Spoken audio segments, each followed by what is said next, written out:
Assalamualaikum warahmatullahi wabarakatuh. Bagaimana kabarnya Bapak dosen dan teman-teman semua di IAT semester 3 ini? Di mata kuliah ini kami bertiga, saya Ahmad Lutfi Nasai dan teman saya ada Ahmad Yasid Atabi dan Mbak Anggi Fitriasi. Pada kesempatan kali ini kita ingin membahas beberapa tema tentang filsafat Yunani dan filsafat Islam. Mungkin dari teman-teman semua udah ada yang sedikit paham atau sudah mempelajari apa itu filsafat Yunani. Jadi ini nanti kita sekilas belajar bersama gitu ya. Langsung saja. Kebudayaan manusia ini ditandai dengan perkembangan ilmu pengetahuan dan teknologi yang teramat cepat. Perkembangan ilmu pengetahuan dan teknologi ini tidak bisa terlepas dari peran dan pengaruh dari filsafat. Jadi memang filsafat ini sangat erat hubungannya dengan pengetahuan dan teknologi manusia gitu ya. Dan sejarah kelahiran filsafat ini sangatlah perlu dikaji agar semua orang ini bisa tahu bagaimana pengaruh filsafat terhadap ilmu pengetahuan dan teknologi gitu. Kita membahas tentang zaman Yunani kuno. Ini pada kelahiran pemikiran filsafat diawali pada abad ke-6 sebelum Masehi yang ditandai oleh runtuhnya mite-mite dan dongeng-dongeng yang selama ini itu menjadi pembenaran dari setiap kalangan gitu di gejala alam gitu.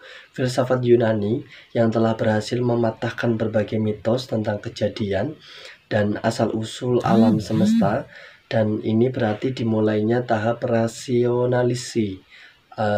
rasionalisasi pemikiran manusia tentang alam semesta. Jadi sebelum ada filsafat Yunani ini memang terpengaruh oleh mite, dongeng-dongeng atau hal yang sekiranya tidak masuk akal gitu. Dengan adanya filsafat Yunani ini memang kita lebih untuk berpikir lebih lebih rasionalisme gitu. Cara berpikir ini berlangsung sampai abad ke-6 sebelum Masehi. Sedangkan sejak abad ke-6 orang mulai mencari jawaban rasional tentang asal-usul dan kejadian alam semesta. Jadi setelah adanya filsafat Yunani ini, mereka tidak lagi berpikir atau secara dongeng atau mendengarkan dongeng atau mite, tapi lebih berpikir yang lebih mendalam gitu. Periode Yunani kuno ini lazim disebut dengan periode filsafat alam. Dikatakan demikian karena pada periode ini itu ditandai dengan munculnya para pikir alam, di mana arah dan perhatian pemikirannya ini diamati oleh sekitarnya. Mereka itu membuat pertanyaan-pertanyaan tentang gejala alam yang bersifat filsafati, yaitu berdasarkan akal pikiran, dan tidak berdasarkan mitos belaka. Jadi setelah ini ada filsafat ini, jadi mereka itu lebih berdasarkan akal pikirannya, jadi tidak terbelenggu oleh mite atau dongeng sebelaka gitu kan. Terus pemikiran filsafat Yunani kuno itu mencapai puncaknya itu pada masa Aristoteles pada 384 sebelum Masehi sampai 322 sebelum Masehi. Ia itu pernah mengatakan bahwa tugas utama ilmu pengetahuan ialah mencari penyebab objek yang diselidiki, dan kekurangan utama para filosof ini adalah mereka tidak memeriksa semua penyebabnya gitu. Baik, lanjut tentang tadi ada zaman Yunani kuno. Terus ada pada zaman pertengahan, yaitu pada masa pertengahan ini terdapat periode yang membuat perkembangan filsafat tidak berlanjut, yaitu pada masa skolastik, yaitu Kristen. Hal ini itu dikarenakan pihak gereja itu membatasi para filosof dalam berpikir, sehingga ilmu pengetahuan terhambat dan tidak bisa berkembang. Jadi memang gereja itu dan tokoh-tokoh gereja ini membatasi gerak dari filosof untuk berpikir lebih mendalam, karena memang entah kenapa dari pihak gereja tokoh-tokohnya itu membatasi geraknya. Sehingga itu ilmu pengetahuan terhambat dan tidak bisa berkembang. Karenanya semuanya itu diatur oleh doktrin-doktrin gereja yang berdasarkan keyakinan. Apabila terdapat pemikiran yang bertentangan dari keyakinan para gerejawan itu, maka filosof tersebut dianggap murtad dan akan dihukum berat sampai pada hukuman mati. Jadi memang mereka para filosof ini terbelenggu oleh keterikatan atau kekuatan dari gerejawan, dan akhirnya memang kekuatan dari para gerejawan ini membatasi gerak pikir dari para filosof. Secara garis besar, filsafat abad pertengahan itu dapat menjadi dua periode, yaitu periode scholastik Islam dan periode skolastik Kristen. Pada periode skolastik Islam, para filosof Islamlah yang pertama mengenal filsafat Aristoteles. Di antaranya adalah Ibnu Rushd. Ia itu mengatakan kepada orang-orang barat yang belum mengenal filsafat Aristoteles itu. Terus tadi sedikit pengenalan atau lebih mendalamnya ini tentang pengenalan filsafat Yunani kuno. Baik, tadi yang telah saya katakan bahwasanya filsafat Yunani kuno ini itu muncul pada abad ke-6 sebelum Masehi yang berlangsung pada zaman klasik atau pada periode Helenistik. Berbagai disiplin ilmu yang termasuk filsafat politik, etika, metafisika, ontologi, logika, biologi, retorika, dan estetika itu menjadi pembahasan di masa Yunani kuno ini. Dan banyak ahli filsuf ini meyakini bahwa budaya barat itu berasal dari filosofi Yunani.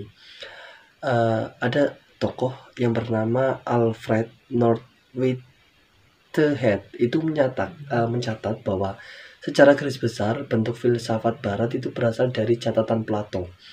Pengaruh ini tuh berlangsung dari Yunani kuno hingga abad pencerahan. Beberapa klaim bahwa filsafat Yunani juga mempengaruhi ilmu kosmologi dan literatur naskah kuno di timur dekat kuno. Marvin Lichtenweiss itu memberikan klarifikasi antara hubungan kosmologi dan teologi Asia, membantu para filsuf Yunani memberikan gambaran atau ide dalam mengerjakan ilmu filsafat. Hal tersebut ini kita sadari bahwa sebagai filsafat Yunani. Dan tradisi filsafat konvensional selanjutnya banyak yang merujuk ke Socrates, dan hal ini terjadi sehingga berakhirnya pula masa Yunani kuno. Baik teman-teman, kita lanjut. Itu pada saat filsafat Yunani kuno itu terdapat 3 faktor yang menjadi filsafat Yunani itu lahir. Yang pertama adalah bangsa Yunani yang kaya akan mitos atau dongeng yang tadi saya jelaskan itu, di mana mitos itu dianggap sebagai awal dari upaya seseorang itu mengetahui atau mengerti. Dan mitos-mitos tersebut kemudian disusun secara sistematis yang untuk sementara itu kelihatannya rasional, sehingga muncul mitos selektif dan rasional seperti syair karya Homerus, Eurypylus, dan lain-lain. Jadi mereka menyusun mitos-mitos yang ada dan terlihat seperti rasional, padahal itu bukan rasional gitu loh. Terus yang kedua adalah karya sastra Yunani yang dapat dianggap sebagai pendorong kelahiran filsafat Yunani. Ini karya dari Homerus yang mempunyai kedudukan yang sangat penting untuk pedoman hidup orang-orang Yunani yang di dalamnya mengandung nilai-nilai edukatif. Yang ketiga, pengaruh ilmu-ilmu pengetahuan yang berasal dari Babilonia atau Mesir di lembah Sungai Nil. Kemudian berkat kemampuan dan kecakapannya, ilmu-ilmu tersebut itu dikembangkan sehingga mereka itu mempelajari tidak didasarkan pada aspek yang praktis saja, tetapi juga dengan aspek-aspek yang lebih kreatif gitu. Dengan adanya ketiga faktor ini itu kedudukan mitos itu digeser dari logos atau akal gitu, akal manusia, setelah adanya filsafat ini lahir yang tadinya mereka mengedepankan logosnya, akalnya, yaitu dengan mitos dan dongengnya. Setelah filsafat ini lahir, itu tergeser logosnya atau cara berpikirnya. Periode Yunani kuno ini lazim disebut dengan periode filsafat alam yang tadi saya juga jelaskan. Kenapa kok menjadi filsafat alam? Karena memang mereka merujuknya atau berpikirnya itu lebih ke alam sekitar. Mereka lebih berpikir ke bagaimana sekitar kehidupan mereka gitu. Dan para filsafat Yunani yang pertama itu berasal dari Miletos, sebuah kota perantauan Yunani yang terletak di pesisir Asia Kecil.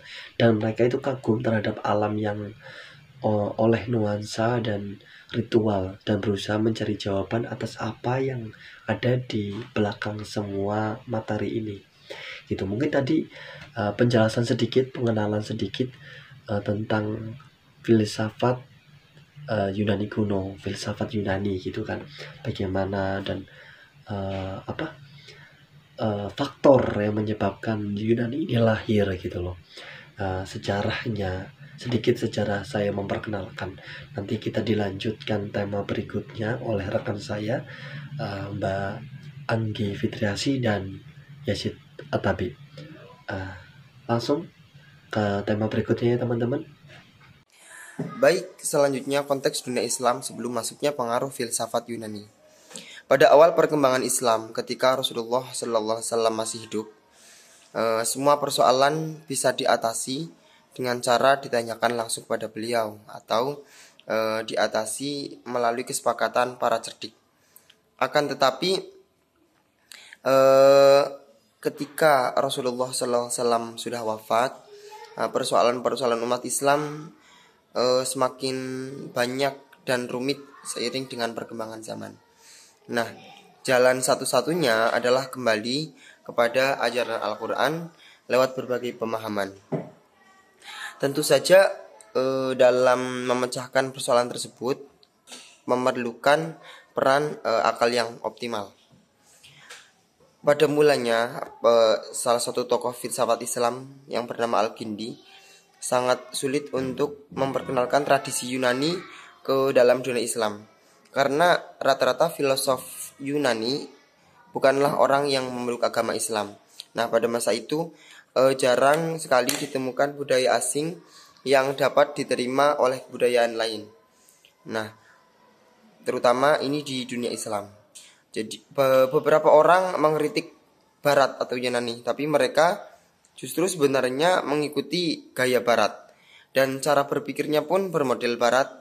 Kemudian paradigma yang dipakai juga dari Barat. Nah, namun pada perkembangannya, karena Islam menemukan persoalan-persoalan yang sangat sulit untuk diselesaikan, akhirnya muncullah filsafat Islam. Nah, pemikiran filsafat mulai dijumpai di dunia Islam mulai ke abad ke-8 Masehi atau abad ke-2 Hijriah di Suriah, kemudian Mesopotamia, kemudian Persia, dan kemudian Mesir. Kemudian dalam ensiklopedia Islam terbitan Ikhtiar Baru Van Hove dijelaskan bahwa kebudayaan dan filsafat Yunani masuk ke daerah-daerah itu melalui ekspansi Alexander the Great, penguasa Macedonia tahun 336 sampai 323 sebelum Masehi. Alexander ini telah mengalahkan Darius pada abad ke-4 sebelum Masehi. Dalam pengenalannya ini, Alexander datang memperkenalkan budaya Yunani, tidak serta-merta menghancurkan kebudayaan dan peradaban yang ada di Persia. Namun sebaliknya, dia berusaha menyatukan kebudayaan Yunani dan kebudayaan Persia. Nah, dengan inilah muncul pusat kebudayaan Yunani di wilayah timur seperti Alexandria di Mesir, kemudian Antioquia di Suriah, kemudian Baktra di Persia. Pada masa dinasti Umayyah, pengaruh kebudayaan Yunani terhadap Islam belum begitu nampak karena ketika itu perhatian penguasa Umayyah lebih banyak tertuju kepada kebudayaan Arab. Nah, kebudayaan Yunani, pengaruh kebudayaan Yunani ini mulai mulai muncul, baru nampak pada dinasti Abbasiyah, karena orang-orang Persia masa itu memiliki peranan penting dalam struktur pemerintahan pusat. Nah, pada para khalifah Abbasiyah, dinasti Abbasiyah pada mulanya hanya tertarik pada ilmu kedokteran Yunani. Namun kemudian mereka akhirnya tertarik pada filsafat dan ilmu pengetahuan lainnya. Nah, kemudian perhatian pada filsafat meningkat pada zaman Khalifah Al-Ma'mun. Oke, untuk poin selanjutnya kita lanjut ke poin C, yaitu poin yang ketiga tentang pengaruh filsafat Yunani pada dunia Islam. Oke. Perlu ditegaskan di sini bahwa yang namanya pengaruh itu bukan berarti plagiat ya, bukan berarti penjiplak. Jadi banyak tokoh-tokoh filosof itu yang terpengaruh oleh tokoh filosof sebelumnya, tetapi mereka itu tidak 100% menjiplak pemikiran dari filosof sebelumnya, seperti itu. Jadi mereka tidak menyandang sebagai seorang plagiator atau penjiplak ya. Intinya pengaruh di sini kita artikan bukan sebagai plagiat. Seperti contohnya itu Ibnu Sina. Beliau itu sangat terpengaruh berat oleh pemikiran Aristoteles. Tetapi Ibnu Sina itu tidak menjiplak 100% pemikiran Aristoteles. Ibnu Sina itu juga memiliki pemikiran filsafatnya sendiri tentunya, seperti itu. Filsafat Islam itu benar-benar ada dan bukan plagiat dari filsafat Yunani.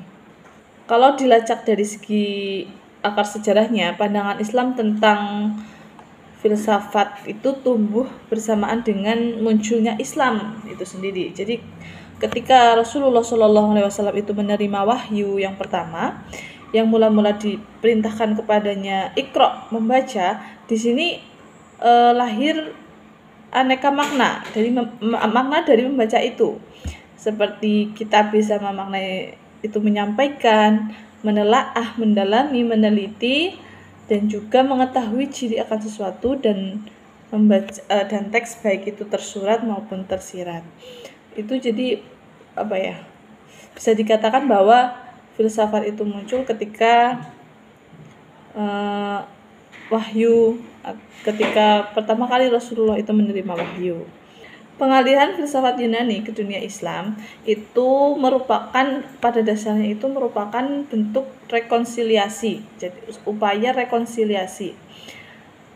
Pandangan filsafat Yunani dengan pandangan Islam itu sering terjadi benturan, sehingga perlu disatukan dan perlu direkonsiliasi itu tadi. Sebagai contoh dapat disebutkan bahwa Plato dan Aristoteles sebagai pembawa filsafat Yunani telah memberikan pengaruh besar terhadap madhab-madhab Islam, seperti khususnya pada madhab eklektisisme.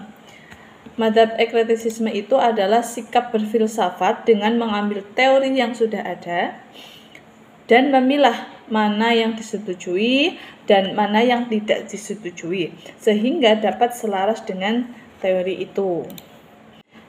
Dan perlu kita ketahui bahwa lahirnya filsafat Islam itu tidak lain juga disebabkan karena aktivitas penerjemahan buku-buku filsafat Yunani sejak masa klasik Islam. Jadi orang Islam itu menerjemahkan buku-buku Yunani ya, sehingga lahirnya filsafat Islam itu ya karena aktivitas penerjemahan buku Yunani tersebut. Nah, kegiatan penerjemahan ini itu disertai dengan uraian dan penjelasan yang seperlunya.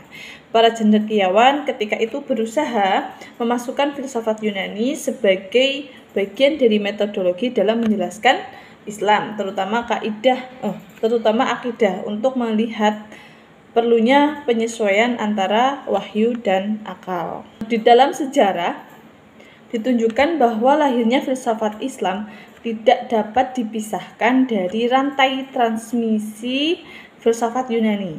Ya, jadi filsafat Islam tidak dapat dipisahkan dari filsafat Yunani. Jadi filsafat Yunani itu sangat berpengaruh dalam lahirnya filsafat Islam. Masuknya filsafat Yunani dalam Islam serta pemikirannya membangkitkan umat Islam untuk mempelajari berbagai ilmu pengetahuan secara mendalam, serta menumbuhkan gairah untuk mempelajari ilmu pengetahuan alam dan filsafat. Banyak pemikiran filsafat Islam yang terpengaruh oleh filsafat Yunani. Meskipun demikian, bahwa berguru bukan berarti mengekor atau mengutip ya. Jadi alurnya itu amati, tiru, dan modifikasi. Jadi tidak menjiplak. Setelah kita mengamati filsafat Yunani seperti ini, lalu kita tiru tetapi tidak meniru secara 100%. Kita modifikasi ya. Filsafat Yunani itu sudah mengajarkan banyak hal. Orang yang anti filsafat berarti anti kebenaran. Dan jika anti kebenaran, maka dia kafir. Nah, pada hakikatnya dalam keadaan apapun ya, orang itu tidak dapat menolak yang namanya filsafat. Jika menerima filsafat, ia juga harus berfilsafat untuk membuat argumen tentang kebenaran diri. Argumen tersebut itu juga termasuk dalam filsafat, yakni ilmu tentang hakikat dari sesuatu. Dapat kita simpulkan, periode filsafat Yunani adalah sebuah periode yang sangat penting dalam sejarah peradaban manusia, di mana pada mulanya manusia berpikir mengandalkan mitos, ya, berubah menjadi logos, yaitu melandaskan pemikiran mereka pada logika yang rasional untuk menjelaskan fenomena alam yang terjadi pada masa itu. Perubahan ini menjadikan pengenalan bagi filsafat itu sendiri, karena pada dasarnya filsafat adalah cinta akan kebenaran. Filsafat itu suka akan kebenaran. Gitu. Jadi manusia mulai menggunakan daya pikir mereka untuk membedakan mana yang benar-benar asli dan mana yang tipu daya. Filsafat Yunani itu pemikirannya memang memberikan pengaruh dan kontribusi yang luar biasa pada filsafat Islam. Tapi perlu kita garis bawahi bahwa bukan berarti para filsaf Muslim itu menerima mentah-mentah segala pemikiran dari Yunani. Gitu. Filsafat Yunani dapat dikatakan sebagai sumber ilmu yang dipelajari oleh filsaf Muslim sebagai rujukan. Namun para filsaf Muslim bukan berarti menyalin pemikiran Yunani secara persis ya. Terbukti dari para filsaf yang memiliki pandangan sendiri atau memiliki teori filsafatnya sendiri. Oke. Garis besarnya bahwasannya filsafat Islam tidak persis sama seperti filsafat Yunani. Jadi teorinya adalah amati, tiru, dan modifikasi. Nah, di modifikasi inilah filsaf Muslim itu bergerak. Jadi filsafat Yunani itu merupakan sumber ilmu yang dipelajari oleh para filsaf Muslim. Baik teman-teman, tadi kita sudah sedikit menjelaskan tentang tema pada kesempatan kali ini. Tentunya kami dari kelompok 1, apabila kami dalam menjelaskan banyak kekeliruan atau hal yang sekiranya kurang lengkap, tentunya itu adalah kekurangan kami, dan kami mohon dimaklumi, dan nanti kita sharing bersama tentang tema pada kesempatan kali ini. Semoga membawa keberkahan untuk kita semua dan tentunya bisa bermanfaat untuk kita semua. Amin, amin ya rabbal alamin. Dan akhirnya kita akhiri. Wallahul muwaffiq ila aqwamit thoriq. Wassalamualaikum warahmatullahi wabarakatuh.